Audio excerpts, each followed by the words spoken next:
Assalamu alaikum and welcome back. As promised, we've got two beautiful sisters in the studio today, Safia and Angela, who both have their own radio show as well, which is broadcast when? On Wednesdays at 12. So every Wednesday here on the Heritage Radio at 12. So tomorrow we should be talking about breathing. Oh, very interesting. I had a guest on a couple of weeks ago, and I was talking about breath work as well. So yes, I listened to that one, and I thought it was quite good. So talked about self-care as well, and all that. It was a brilliant show. Yes, it's really, really inspiring. Yeah, mashallah. So yes, so your show is all about health and fitness, wellness, and like overall mind, body, soul. Mashallah. So I'd love to know a little bit about your backgrounds. So Safia, first of all, I understand you're from France. That's right. Yes, I came here March 1994, so you can do the calculation. 28 years ago. Wow. As an adult, I just finished my studies. I studied languages and business. Mm-hmm. Came to England. Like a lot of French people, the dream was to go and live in London, not in England. I have to specify, we all dreamed about London because that's where everything was happening, pop culture, fashion, everything that was different from France. Yeah. And quite different because on those times, if you remember, in the 90s it was kind of a tail end of the punk grunge, time and stuff. Boy George. And the sort of really different styles, whereas in France everybody's much more very elegant but very conformist. And I know a lot of English people, their idea of living in a fancy place would be to live in Paris. So we kind of swap. So you're originally from Paris but itself? I am originally from Alsace near Germany and Switzerland. So Strasbourg, for those who know, near Strasbourg, where the seat of European Parliament is. So I really I was keen to come because I was studying English. It really made sense to come and live here. I worked in public relations a little bit for a few years, converted to Islam in the process. Mashallah. Was fed up with the nightlife and all the things I'd come to London for. Yes. I was really fed up with that, so I wanted meaning in my life, and I came across Islam, converted to Islam, alhamdulillah, long before the time of internet and access to all sorts of information. You just had to try and find books and places to go. So what is your story? What actually led you to Islam? It was because I had reached a point where I found that my relationship with other people was very vain, very unfulfilling, not really leading anywhere. There was, very dunya oriented. So I had a contact at university back in France. I was in contact with a lot of Algerians, North Africans, originally, obviously French, but originally from North Africa, who had either an Islamic culture or were practicing Muslims. So I kept in touch and asked to discuss things about my disappointment with adult life. Wanting to do more, wanting to have an impact in the world, wanting to understand why I was who I was in that place in the world. And so that's when one of them said, well, look, ultimately I have to tell you, he had told me a lot about God in general when we were at uni, but then he said, look, ultimately I have to tell you, there's nothing better than Islam. Islam's the truth, the rest is just distortions of the message. And I was like, oh, right, okay, that's interesting. And I always admired his brain and his understanding of the world and his convictions as well about things. And I was so confused in my head and thrown here, there and everywhere, and according to people's whims and my own whims. So when he said this so convincingly and so sort of convinced about it, I thought, okay, he must know something, because I trust his judgment. Yeah. And so he sent me some information, and he told me then, yes, obviously, yes, of course, I am a practicing Muslim, and I pray 5 times a day. What do you think? And I fast. And I was like, what? You prostrate on the ground 5 times a day? You, like, in my head, you humiliate yourself like this, because it is an act of humiliation in a sense where you actually show that Yes, you know you're definitely. humble, you know you don't have a lot of control over things, you know there's a greater power that has control over things and who's your creator and wants you good. And I thought, if he does this, this guy does this, it must be the truth, 100%, I have no doubt. Mashallah. And then I opened the Quran, Yes. and I fell into that verse that said, Hasbi Allah wa ni'mal wakil, or Hasbunallah wa ni'mal wakil, which means place your trust in Allah, as Allah is the best of protectors. Allahu Akbar. That was the answer of all my questions for the last 7-8 years since I was even longer, because I started thinking about spiritual things when I was 14, 15, exposed to Oriental religions and paths and Buddhism and new age, whatever. We're all looking for things, aren't we? Yeah, and to have that answer and then reading the Quran, realizing that the Quran was basically a treaty, like a manual about human beings. Yes. It has everything about psychology, health, law, inheritance, relationship with people, everything. I always find Relationship it with the so world. fascinating that non-Muslims or people coming into the religion, they actually read the Quran. Mm-hmm. And they get to know the Quran, and through that they fall in love with the religion. Yeah. Mashallah. And even us born Muslims, I think now I'm starting another Quran class, and I'm actually going through the Quran cover to cover. Yes, in English, you mean? In English. In English. In English. So essential. So Yes. essential to do that. Yes, this is my husband and I. We are involved in a project like this called the Public Quran Campaign, and it is Public Quran Campaign. Okay. And it's all about putting signs up outside of mosques. There's one in Eccles, there's one in Disbury, there's one in London, in North London, Palmer's Green, and we're going to have more and more and more. It's a charity, well, it's a non-profit that we've set up, and it's all about this. It's all about putting the Quran out. Yes. In plain modern English that's Yeah. simple to understand for everyone to connect with. Yeah, I've seen that one in Disbury, and I always look at it and I think this is so amazing. Yeah. It's so clear, and so many people can relate to it. Yeah, exactly. So it's essential to be able to understand what you're reading. Why is the message? What is the message? It's like trying to drive a car, but your manual is in Chinese. Yes. How can you understand how your road code and everything if you read it in Chinese and you just mumble words that are just sounds? Yeah. You can't drive your car. You'll crash. And effectively, that's what happens to a lot of people. They crash in their lives, Yes. especially the youth. So obviously, because we have to know what we're getting into, we have to learn it. We have to read it in our own language. There's no And maybe other that's option. the difference with converts and born Muslims, because born Muslims are growing up as Muslims. They take it for granted. Yeah. That's true. Right? Whereas converts are coming new, you're changing your identity almost. So you have to know what you're doing. Right? So let's over to you, Angela. Mashallah, tell me something about your background. Well, I'll take a page out of Sophia's description. I'll start a little bit back instead of just a few years ago. My parents are Greek, but I was born in Canada, so I'm from the Greek community of Toronto. And I never thought I would move. That was it, Canada, right? Yeah. And then, lo and behold, I moved to the UK early 2000s. I got remarried, and I came back here with my kids. Yeah. And my husband had his own family, so we merged this family of 11 people. Well, they never all lived together, thank God. But I came to Islam when I was 18. Yeah, something like that. But I was 18 when I came to Islam in Canada. I met Muslim young people in my high school. And I also met my husband at the time. And I like what I liked about Islam at that time. When you're 18, you don't think very deeply, and I didn't, was the monotheistic aspect of Islam, where, because I come from a Greek Orthodox background, it's a bit like Catholics.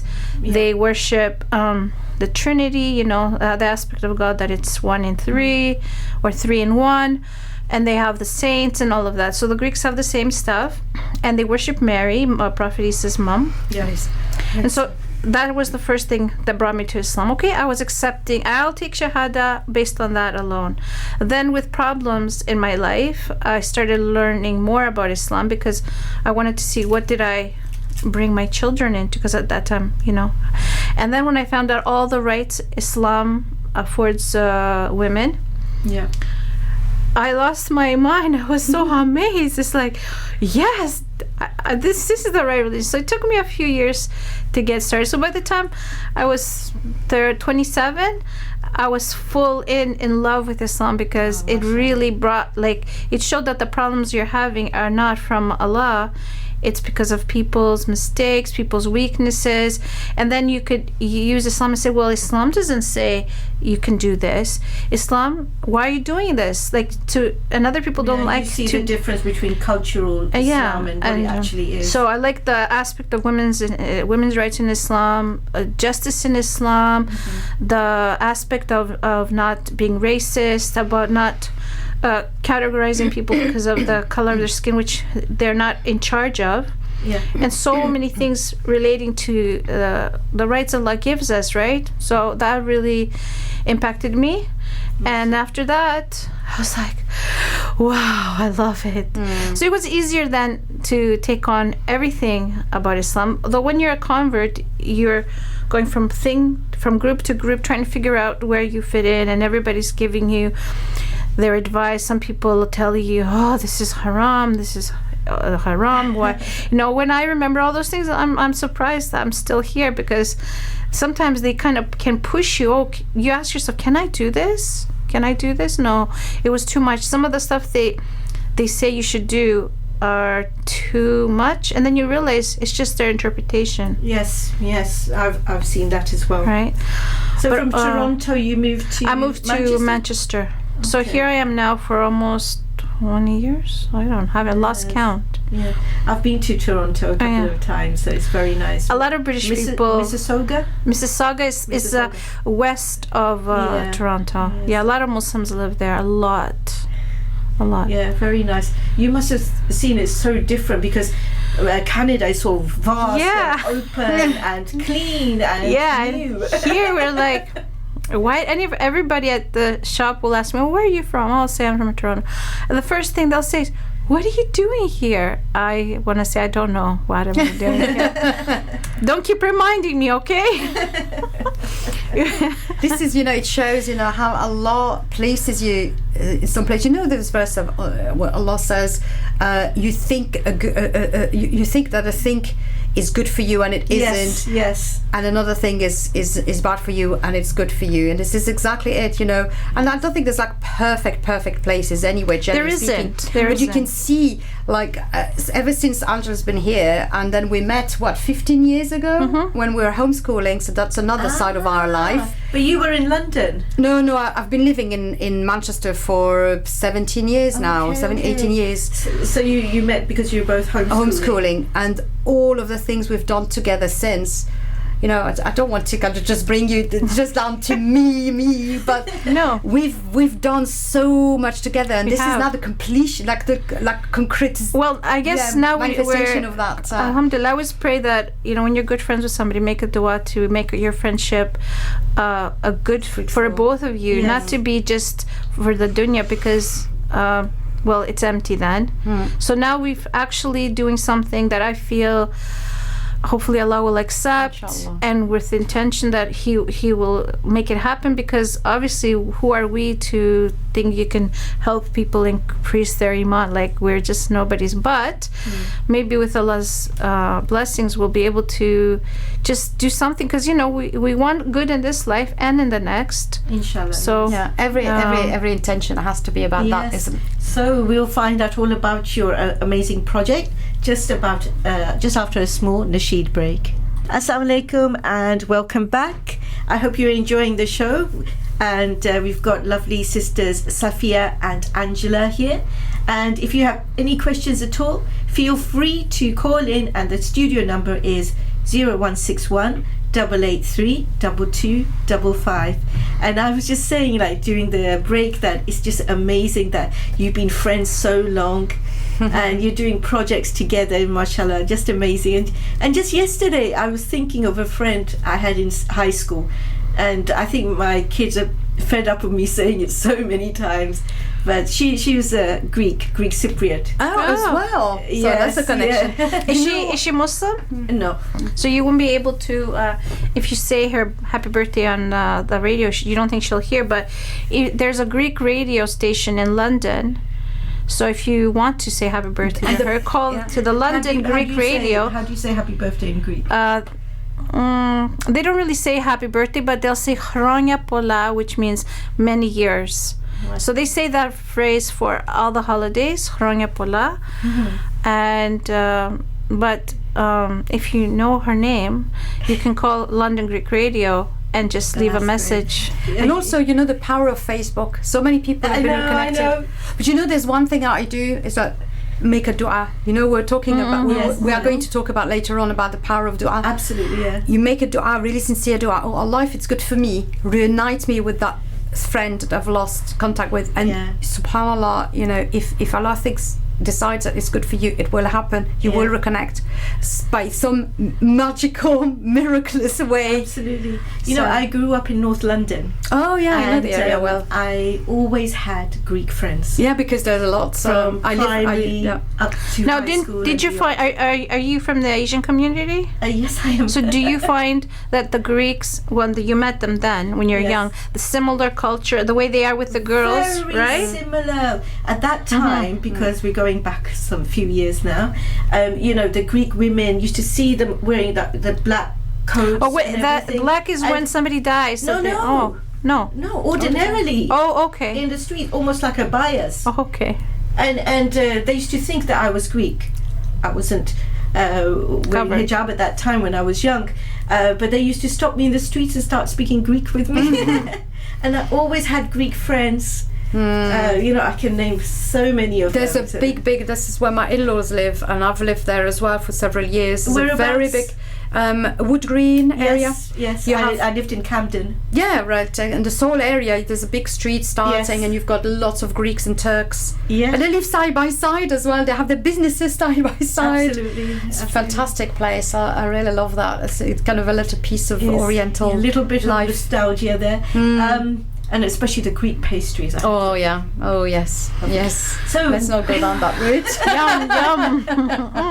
So do you cook Greek and Yes. Pakistani food? I can do both now. I've actually, because I married so young, I learned how to cook Asian food, Indian food first, before I even learned how to do Greek food. Because Greek food, I grew up with it, right? But when I got married to a Pakistani, they wanted me to learn Pakistani Indian food. So okay, I learned how to make chapatis and parathas and dals. Up to this day I don't like dal though. It is so traumatic for me. I don't know. I don't make it good. I don't know why. But Greek stuff I started making when I moved here, because my husband now is Greek, and gave me a chance to use what I was cooking. I started making Greek food. So yeah, I can do both.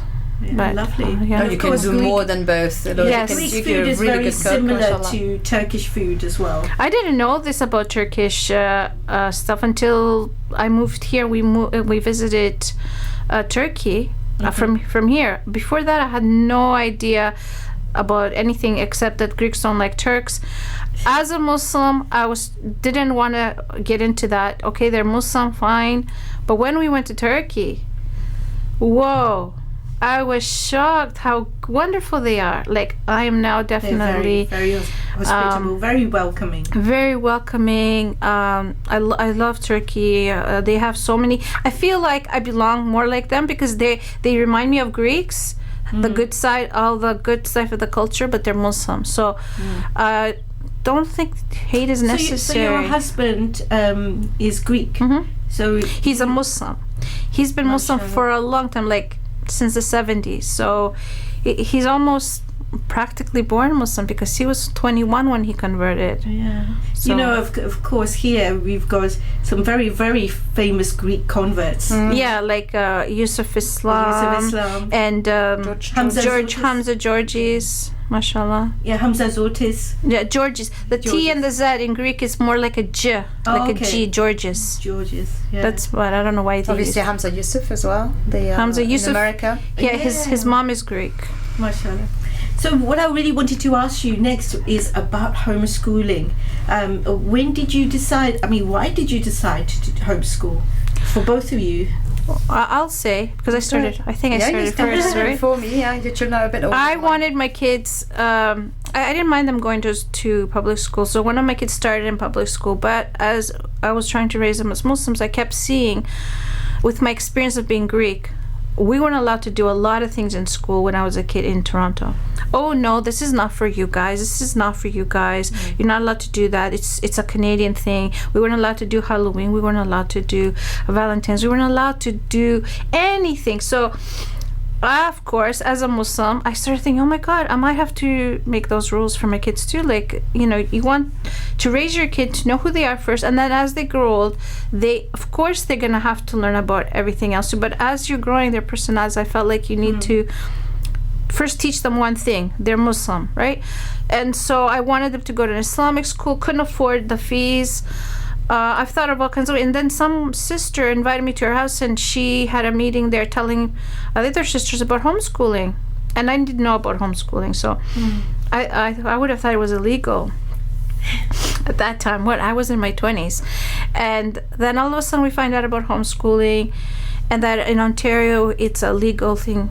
You can do it. You have just a few things to do. You didn't even have to involve the government, and we just started.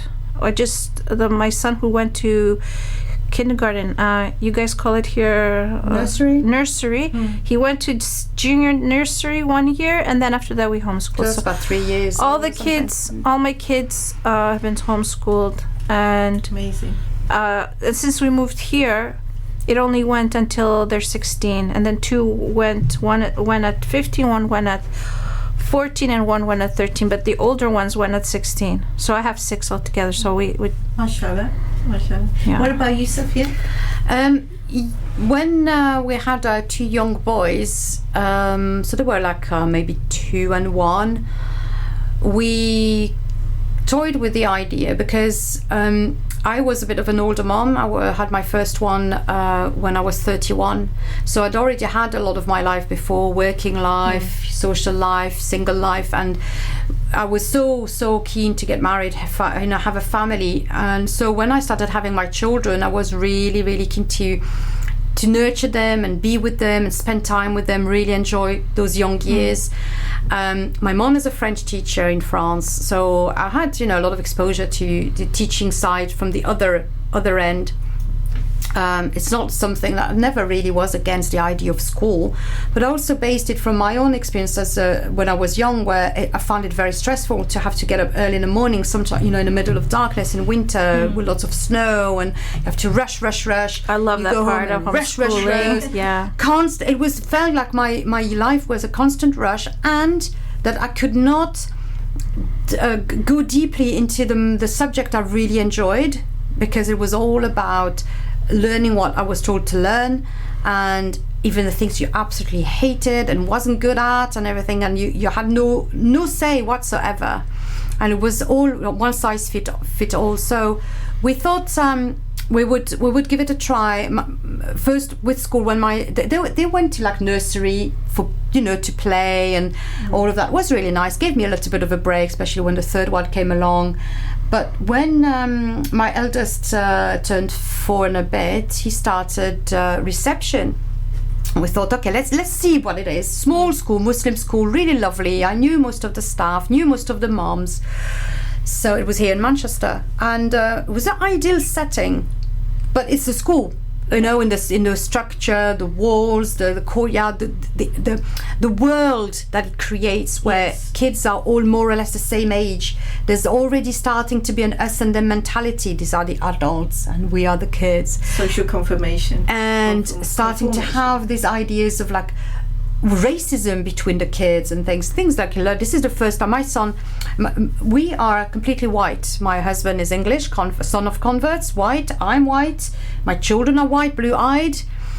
And then he arrives there, and you've got some kids who are Arab saying, calling other kids Pakis, who was Malay, you know. And I was like, and he came back with that word. I said, we never taught you that word ever. Where is that coming from? Kuffar, all of this. I was like, oh my God, what is this?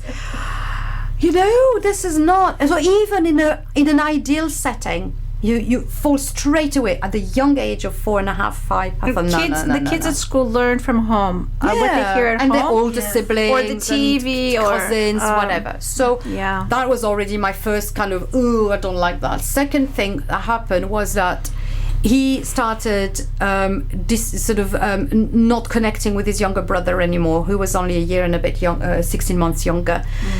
Because when he was coming back from school after 8 hours there, 7 hours there, he was so exhausted and ultra stimulated, and he just wanted a break from everyone. He did not want to be told what to do.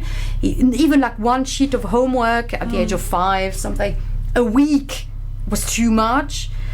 He just wanted, like, please leave me alone. I've been in school all day long. I don't want to see anyone. I don't want kids. to, you know. Yeah. And his younger brother was like, okay, then I'll go a little bit longer at nursery. Okay, so I took him longer to nursery to entertain him, and then I thought, what am I doing? At that young age, that's it, I'm separating them. Where's the brotherly bond? It happens to all the kids who go to school, though. That's a common thing. And this is you don't play with my friends, and my friends are from my school, they're from my age. That's very common among boys. It's common. I notice a lot of kids who go to school are like that. And homeschoolers have the opposite. Mostly homeschoolers don't have that issue. Yeah, and then, so we thought after 6 months, so that's it. You're not going back to school. And lo and behold, his younger brother says, well, I don't want to go back to nursery. Why? I thought you enjoyed it. Yes, but I've got everything I need at home. That's all he needed, was his older brother to play and grow with. And that was it. That was like, that's it. After that, we never looked back, and they were homeschooled until the age of 14. I had 2 younger ones. By the time they were 14 and 13, and so we sent the eldest to a local UTC at the time, so it was media studies and everything, which was nice, gradual introduction to schooling, so I could concentrate a little bit more with the younger 2. Yeah. But by then we'd done so many activities, sports together. They had exposed themselves to different people, backgrounds, ages, because there's always parents around. There's always a facilitator for a workshop there. So their relationship with adults was completely different than if they'd stayed in school, because they were used to talking to people from all ages, interested in what they had to say, so they felt valued. Felt, okay, I am a person, I have interesting things to say, because you don't always know about everything. So if a child comes to you and says, let me tell you about the bearded gecko that lives in that, and we're like, what? Okay, yeah, all right, I'm listening. And they come, with a long list of facts and things that they found out, and it's fascinating. That's really interesting. So we did horse riding together. So as a mom, and my husband occasionally when he could, we did things with them during the day, all day long. We was riding with them. You have to be involved, definitely. We have, you have no life. It's very hard to have a separate life. It's hard for the mom. When I say hard, though, mind you, it's beautiful. It's beautiful to give that to your kids, because it brings you closer together as a family. Yeah. But it is, of course, if you want to have a career, and it's important for you to do that, then homeschooling is not really for you. It's your career is growing those little creatures to an adult form of what they were young, the best you can, protecting them but exposing them to the world as well. I find it really interesting because I loved my school. I had a great time in primary school and high school as well. And I had a lot of friends and everything. And I think years ago I might just have maybe just heard of homeschooling, and I thought, why would someone do that? Because how do people, for me, I was thinking, like, how do they learn the social skills if you're home by yourself? That is the one thing that's like, we can, if every time someone mentioned about social interaction, we'd get like a pound, we'd be really, really rich. But how you're saying when you were going to school, you didn't get enough of of what you wanted to learn and stuff. But me, I'm feeling like Amara. Yeah. I loved school. Yes. I loved going. I loved getting books.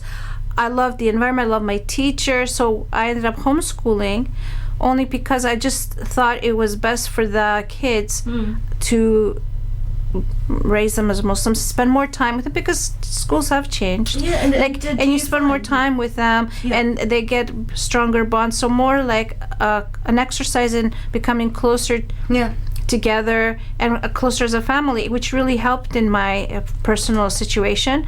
But then they do end up having to go to school. They have to go to school because then they know who they are, and then they go out into the world as who they are. Whereas even me as a little Greek girl, I loved my school. I loved it. But when your parents tell you, you're Greek, oh, you don't want to be Canadian, do you? No, I don't want to be Canadian. Does that sound familiar? And then you're confused. You get two personalities, one at school, one at home. Muslim kids, a lot of Muslim kids have the same problem. Like they wear hijab and they go to school, they take it off because at school they're becoming something else, and at home something else. So it's kind of hard. Yeah, when that was one of the things that for us was really important, was it was to be able to fast during Ramadan without having to worry about getting up. So struggling. important. I am in awe of these kids who love fasting. I mean, most kids, they love fasting, don't they? Yeah. I think it's the hardest thing to do, but they love doing it. Because it gives them like a sense of like doing something. It's a lot of kudos for them. Like, oh, wow, fasting's amazing. Do you find? Sorry, Safia. But all that, just to finish, is like I thought that if they were in a sort of calmer environment where they would be able to decide on their pattern or this timetable, then they would be able to do these things a little bit more kind of holistically part of their life, rather than something I have to add on to whatever else I'm doing as pressure. But and children are very, very adaptable. So when you talk about socialization, we hear, when we talk about homeschooling, we hear the word home, we think you're at home all day. No. It means it's schooling or education within the family setup within you, but it's seriously out from morning to evening if you want. Well, mostly a lot of homeschoolers. We were more at home, especially after we moved here. But you go on a lot of trips. Yeah, and you have lots of friends. You connect with other families. I understand that now because I've spoken to other homeschoolers as well. But when I first heard about it, of course. Why take that option? Do you find that, especially after 2 years of lockdown and everything, and a lot of people have got the taster for actually teaching their children at home, do you think more people are going into homeschooling? So you had, it was very interesting what happened in lockdown, and we got that through the forums. We had a lot of parents contacting the homeschooling groups that are, even the local ones, saying, I've been asked to homeschool my child, and what should I do? And we're like, hold on a minute, this is not the right place for you. This is not school at home. Okay, I'd say some of the groups, one is called Greater Manchester Home Educators and the other one is Home Education Greater Manchester. We said, no, don't come here. You won't get help for a child who should be in school and who's normally in school and now has to be schooled at home because there's no school. Okay. Right? However, there were some parents who afterwards realized, hold on a minute, I am forcing my child to do all these worksheets so that the teacher can say and tick the boxes and say, we've taught this, and this. What did they retain? Not much. It was stressful. They hated it. This is not how I think my child should be learning. And actually, with my lifestyle, I could potentially have them at home because I'm working at home, I'm a freelancer, whatever it was. Especially parents who started working from home. They realized, we can make this work. Maybe often it's because the child's a little bit older and being at school, therefore they have that routine already of doing things during the day that's academic. So quite a few afterwards, a few afterwards decided, yes, I will actually home educate my child, but not in the sense of like reproducing school at home, but actually integrating that new way of educating their child. But I really appreciate mothers now who homeschool, because I mean, because I haven't had the experience myself, and I imagine that it takes a lot of preparation, a lot of patience. More patience than preparation, to be honest, because you can do lots and lots of different approaches. You don't have to sit with your child 9 to 12, then we have a break, and then 2 to, that's not how you don't have to be all. like school. You don't have to be like school for the kids to learn. In fact, school, almost the way it's set up nowadays, it's almost like, I know it's anti-learning. Yes, you're doing some kind of education, but you don't learn the way they teach. You don't learn the way they educate. You just don't. Yeah. And they almost ruined the reading, the love for reading, because if you come out of this and you don't love reading, you don't love learning, because you don't have to know everything. As long as you learn how to learn, like where to get information from, you'll be okay. Yep. But their lack of like passion for reading, like they don't read, they make the books, they dumb them down. Like if you'll get a nice book, like I don't know, some classic like David Copperfield, but now you'll find it abridged. Abridged means dumbed down to make it faster. Why? To read because if you present something to someone like a child, in the past they used to read, right? If they don't understand, they'll understand from the gist of it, and then it brings up their level because they learn from a little bit of challenge. But if you make everything down, like you dumb it down, you make it easier to. But why? But that's why we have a lot of problems with kids these days. I think a lot of problem is because teachers themselves are under a lot of pressure. Exactly. Yeah, they have so much paperwork. It's the system. It's not the. We're not blaming the teachers at all. Curriculum. It's not the individual person. Definitely not. You can see that most teachers are absolutely dedicated to the progress of but they are stuck in a system that does not work. When you have now children, you see, for instance, when you homeschool, you have the whole period where you just develop the love of learning, whichever way it is. Okay, wherever you can find learning. My children have learned tons of stuff I could never have taught them just watching YouTube videos. One of my sons, for a whole year, he was obsessed with motorbikes. He knows how to dismantle a motorbike. Well, he knows. You see, right? He's learned about it. He's not done it physically. That would be the next level up. But he's understood how to do it. He's watched hundreds of hours of videos of people with webcams, going on their motorbikes, talking about the road code, all of these things, and then, that's not time you have. Otherwise, he would no, you have to learn about this. You've got to take this. You've got to do this. Now that he's in school, he's finishing his A-levels. It's purely about an exam. Now it's like, okay, you get some knowledge about it. You don't forget everything, obviously, but it's all about learning the technique of answering the questions and memorizing, so that you get the most points. Yeah. As a French tutor, this is what I see as well in my students. It's about how can I get you to answer that question so you get most points. So you're just learning by rote this thing. But what about all of the things around French culture, French language, and this and that? Okay, there's only so much you can teach at different levels, but still. But language learning doesn't always work like that way by just theory. Yeah, right.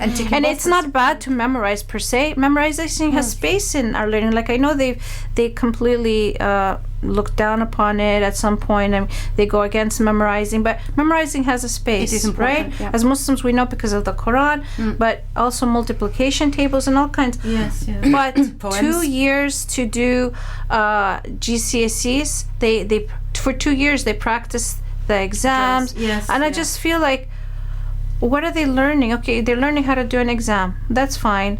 But what else are they learning? They're learning a body of information that they have to say yes to, like they have to know. And outside of that, it's wrong. Yeah, so what about the transition from homeschool to mainstream school? Your children, you said it really depends on the child. Well, my kids transitioned, so she's working on it, right? I mean, year two they went. I've been to, but I find my kids they had a period of transition to see how school works, but then they did really well. Like it was challenging because it was different from what they knew. So there's some stuff that we hadn't covered, but other than that, they catch up very quickly. They catch up very quickly, and my kids were acting like, oh, this is great, and they had good manners, so the teachers loved them. But when I was looking at other kids, I felt like they were, by that time they reached 14, 15, they were already like ready for retirement because burnt out. They've been at school for so many years. But my kids were fresh, little fresh kids at school, like they were absorbing, learning everything, getting involved in everything. And I like to see them. I didn't have to remind them to do homework. I was never the parent who said, you better do your homework, what are you doing? No, I left it up to them, and they actually self-regulated themselves. So that was the good part that I loved. Yeah, definitely. It's the same experience we've had. And now I've got my two youngest who are actually taking their GCSEs at home. That means that we are preparing them with tutors, because you have, it's useful to have an expert in a different subject. They know, again, how to answer to get the most points. But they do, for instance, chemistry in 1 year. They started their 3 hours per week in June the year before, and they finish May, June a year later. There's no need to do chemistry for 4 years. Now, after that, A-levels, if you wanted to take chemistry or maths or whatever it is, you've done your little test that shows that if you understood the basics, that's where you get into the meat, the meat of the thing. And if you never want to study it again, that's it, done and dusted. So how many... And they can choose what they want. And how many homeschoolers are, for instance, in your group? You said there's so many people now. There's numbers are very hard to get. I don't know. In the UK, there's hundreds of thousands of. Now, in Canada, there when I first came here, I think they were not as many as like in the last 20 years, but it's a lot. Like Rochdale, when I first moved to Rochdale, we had like a few people, and now there's groups and groups, and there's Muslim groups now. Before it was only maybe the Jehovah's Witness group or from a Catholic church group. Now a lot of Muslims are doing it. Most new generation parents want to be more involved with their kids, more like give them more, because they don't get a lot at school because the teacher has 30 children. They don't have time. Also, a lot of parents are worried about what they're actually getting, they're learning in school. Yeah, especially the social stuff, the so-called social stuff that they teach us, right? Yes. A lot so we have to go for a pause. I don't know. We have to go for a news break and see you just after the news. Allah answers. Assalamu alaikum and welcome back. Little snigger there, I think. Yeah, because it was you were not ready. No, it was a perfect word. Allah answers. Answers the dua. Subhanallah. That's exactly it. In ways that you do not expect. Yeah, absolutely. In better ways than you want. Absolutely. So that was the adhan for Dhuhr Salah here at the Heritage Centre. And please... Asr Salah. Asr. Oh my goodness. Where am I? Which just goes... It is Asr. It is Asr. And please observe the timings wherever you are. And of course, I've got my lovely guests with me today, Safia and Angela, who are also fellow radio presenters. We are. And you can tell me all about your show and also about your amazing project that you have. So first of all, your show is on Wednesdays? Wednesdays at 12. It's called The Wellness Show with Safia and Angela. Or Angela and Safia. And it's about wellness to do overall, like your mind, body, and soul. Yeah. So we talk about anything that has to do with wellness, whether it's like next week, tomorrow, we're going to be talking about breathing. I know we all breathe, but there's more to it. And we talk about nutrition, very important to our health. We talk about exercise, fitness. We're also talk about du'as, because that's what the project is about that you're talking about. So that has to do with the wellness of your soul. So basically that's our show. So please tune in on Wednesdays at 12. Absolutely. And also every time our show is put on YouTube, so if you've missed it, you can listen again, and it's called Wellness with Angela and Safia. So it's really easy to remember. Just type this on YouTube, Spotify, Twitcher, tune in, all of these podcast places. We put our shows up to make sure that you can listen to that information. So if you miss it, don't worry. And you don't have a pencil when you're listening, because we give a lot of information, right? So sometimes you want to like pause it, but you can't. But you do it on the video, inshallah. That's great. So tell me about your book that you stories that you're collating? Okay, so I've been thinking about this idea of collecting stories of positive stories of answered du'as, for years now. Like, so what's the title of it? I guess it would be when your prayers were answered, unless we decide to change. This is the working title. Yeah, this is that one. We might have like a different title, and that might be like the byline. Mm-hmm. But basically, we wanted to do it for a long time, and finally, I think it's like last year, or time goes really fast. Sophia agreed that it's a viable idea, because she hears all my ideas, but somehow she knows how to, like, oh, is this gonna work, right? So with this, she agreed to work on it after one of her own duas were answered in a spectacular way. So now we're putting the idea and the how-to and the brains and everything together. Hopefully we'll get it done with Allah's blessing. But it looks like it will happen, because since we agreed to do work on it, so many doors have opened. Like, people want to know more. I was thinking, who wants to listen about a book that hasn't been finished yet? But we get people all the time asking. The thing is, just listening about it, I mean, it's so inspiring. When you hear of people whose du'as have been answered, of course it's going to inspire you and motivate you to put more trust in it. But we know we know as Muslims that's what happens. Yes. But in this day and age, when you go online and you always hear, oh, stories of this and stories of that, I think there's room for a space for Muslims also to give this to Allah. Allah is the one answering, not the universe. Allah created the universe. That's what we believe. Allah created the universe. Allah created nature. So I think we should speak up. That's what we believe in, right? Yes, definitely. And so I think it will help increase our iman a little bit. I mean, we all need it. We we should be out there to represent Islam for our youth. Or anyone who's like new to Islam, or they're looking for positive stories. This is a good idea, I think. How have you collected the stories? I mean, is it among family and friends, or a mixture of people? We've got a website that people can go to, and it's called whenmyprayerswereanswered.com. So all in one word, whenmyprayerswereanswered.com. You'll have a way of contacting us. There's an email there. So we've started spreading the word, have little, using social media. Obviously our families, have contributed, but we have total people who've never met from the other side of the world who send us their stories. Some are really dramatic about their life being completely transformed. I mean, I have, obviously dua like that when I converted, etc.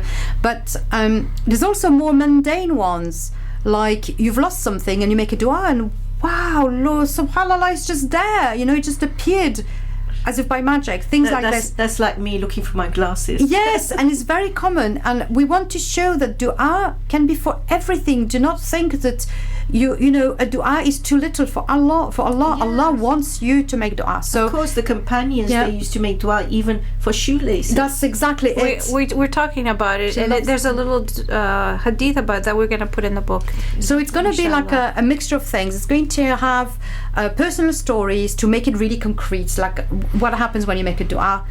And also we'll talk about sort of specific moments in the seerah, in the time of the Prophet ﷺ, the Quran, how Allah explains the process of dua, the hadith, all sorts of things. So we want to make it really like a useful book, but an inspiring book. There's also the etiquettes of making dua. Exactly, the right times to do them if you want to know all of this. So we'll include all that, but with stories too, because the stories make it come alive. Yes, yeah. It makes you think. It shows that people use dua. And if somebody decides, let me read this book, and then they'll be inspired to make a dua for something they didn't even think about making dua, like just small things. I know some people, Muslim, think, oh, Allah is not gonna, get involved in such a nonsense issue, but it's everything, right? We do have to get into the habit of it to remember.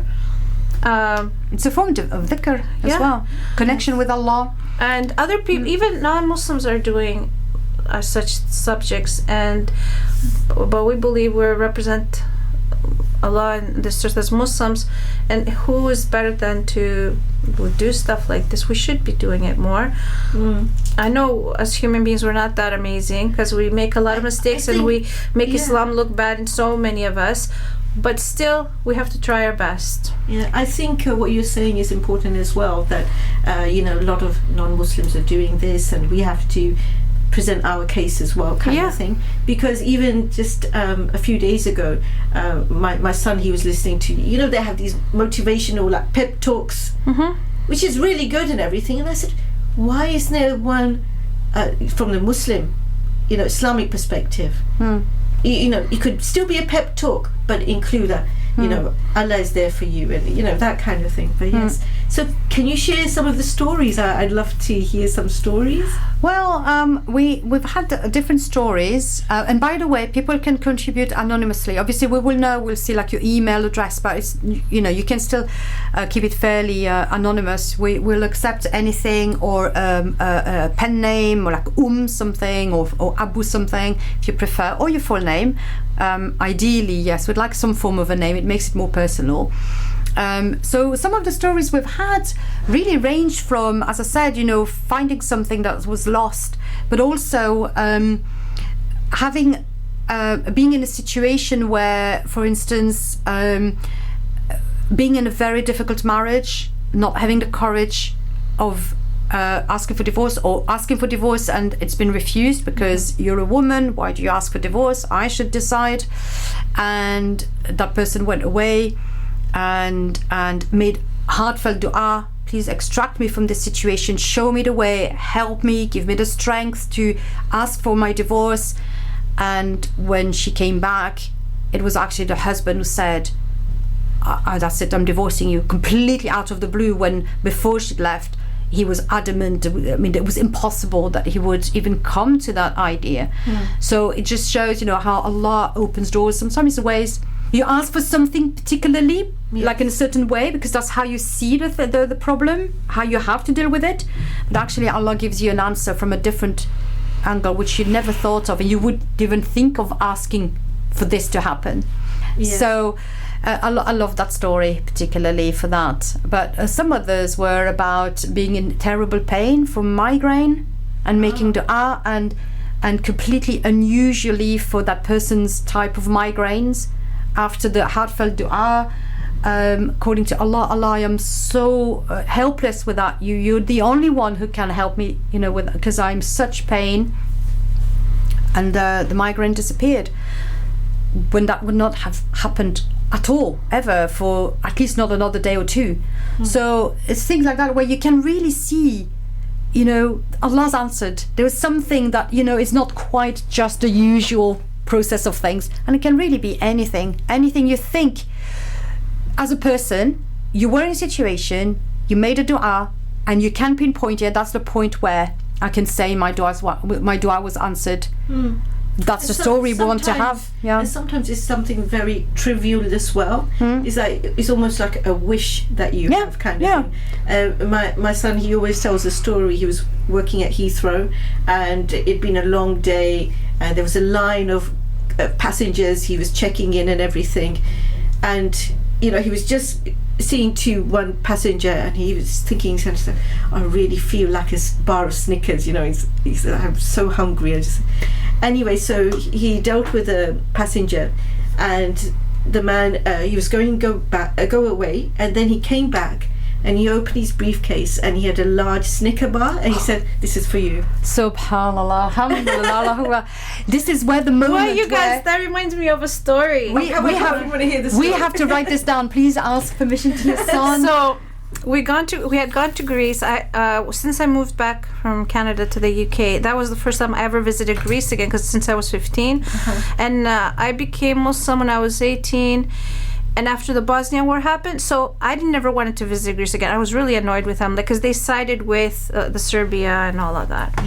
But when I moved here, my husband knew people. He told me that he knew Muslims in Greece, like community of Muslims who were left over from the Ottoman Empire, and he had met them when he was studying in Saudi Arabia at the university, and he knew them, and I was so amazed. Like I read about that community in Greece, and I never knew there was Muslims in Greece, by the way.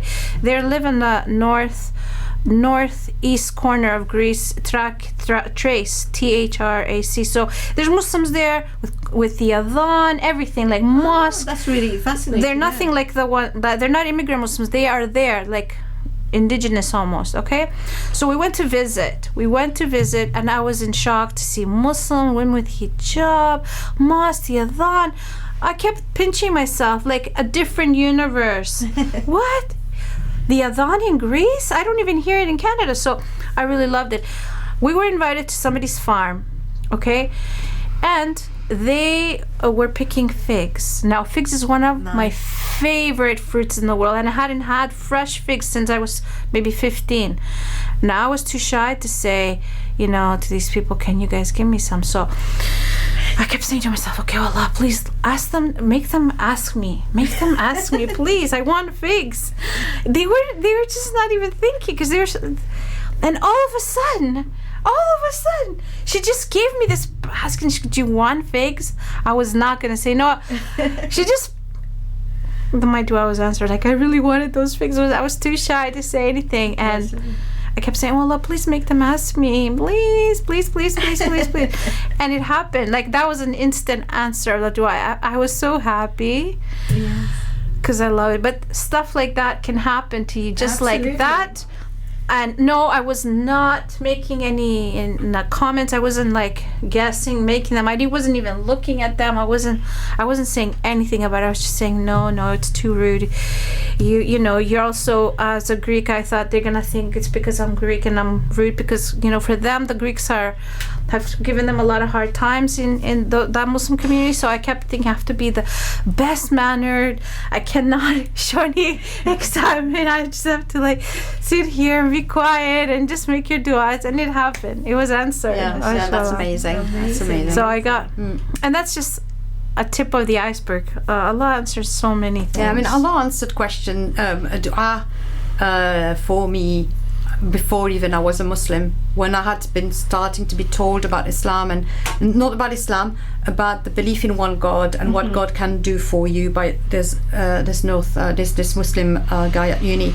And that's how he started, exactly like the Prophet ﷺ said, by the way, that you should start with non-Muslims, talk about La ilaha illallah, nothing else. Yes. Just La ilaha illallah. This is what you have to get into the heart.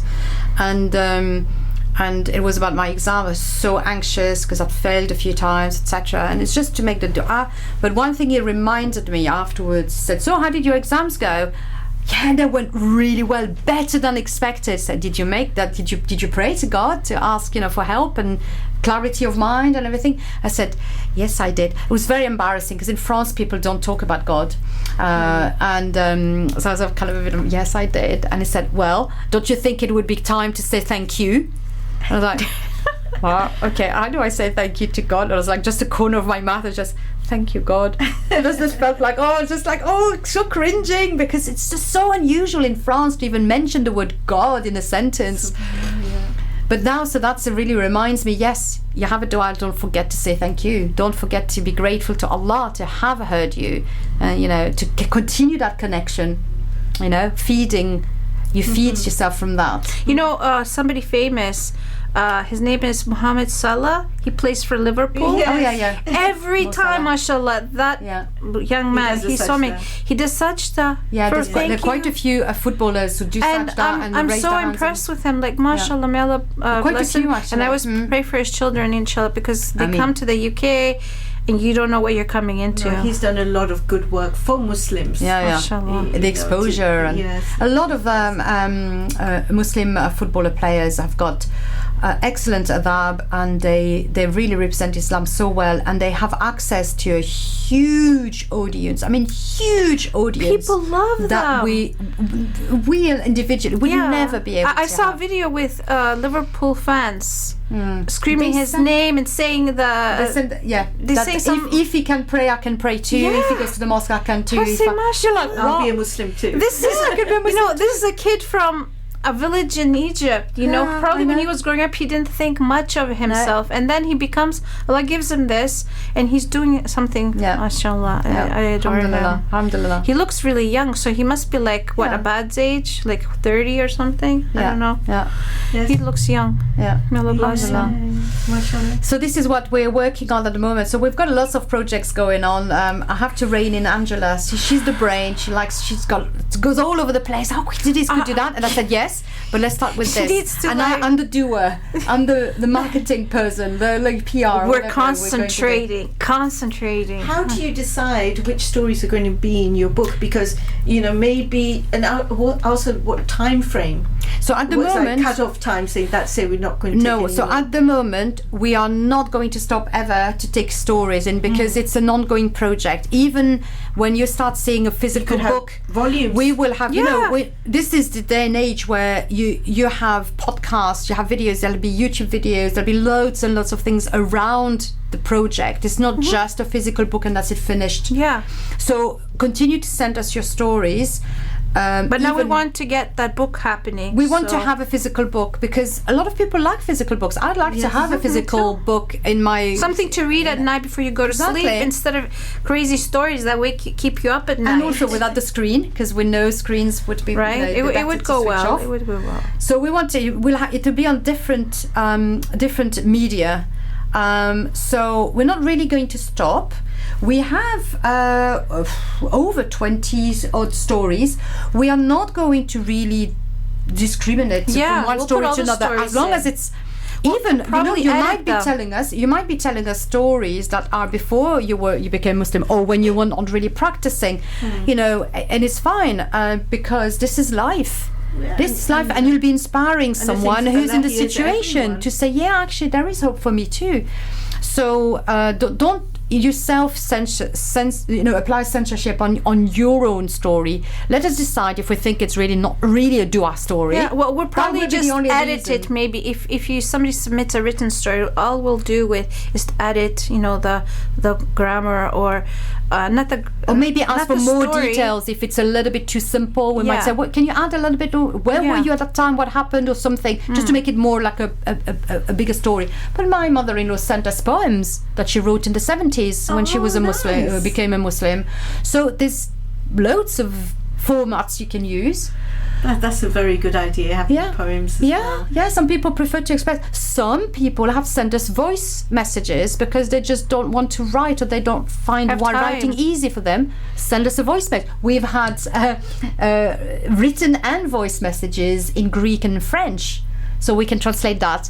So if you struggle, say you have a relative who has got an amazing story, take it from them, get someone to translate it, or translate it yourself for us if it's like in a language we don't do, but I can do Spanish. We want from everybody, not only from English speakers, but anyone. If you have a grandma who something amazing happened to her 30 years ago, want to hear about it.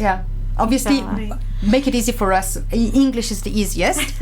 Written format's the easiest. But don't limit yourself, really. Just go ahead. And when you inspire somebody, that comes to you too. Like if they do something because they heard your story, they made that dua, then you get some of that ajr, right? Yes. So there's different ways you can contact us. So we have that website, which is the easiest. You just go on whenmyprayerswereanswered.com. You'll have a contact us, our email address, which is it is on the website, but if you want to write it down now, it's prayers.answered.project@gmail.com. And of course, you can, I'm sure, send email to the station. If you forgot all of this and you remembered vaguely, there were two sisters, excited sisters about the new project on Dua, just contact the studio, Heritage Radio. I think it's an amazing project. May Allah put success and barakah in your project. Amen. Because thank you. Especially, nowadays we need this so much. How to instill positivity and hope. Yeah, exactly. This is part of, basically, we have an umbrella project called hamdaloves.net, hamda-loves.net. If you want to have a look, we talk about Muslim history. That's in infancy. We've got so many things we want to do, so some things are not as developed. We've got we talk about history, we talk about wellness, we talk about the prayers book project, positive stories from Muslims, from all over the world. Think articles we read. We're trying to have this sort of place where all of these positive stories about Muslim and Islam can be found. Hamda? That's called Hamda, as in praise. Hamda is the name for praise. Hamda, dash or hyphen, loves, as in love, she loves, hamdaloves.net. And you'll have everything there. Everything we do will be there. But we have then splinter websites that we use for different projects. It sounds like a lot of work. Are you just... We slowly add. It's been, Alhamdulillah has been going on for about 4 or 5 years, so we just add things slowly, and a bit of Twitter here, a bit of that. We do nutrition. I do about nutrition. She does fitness.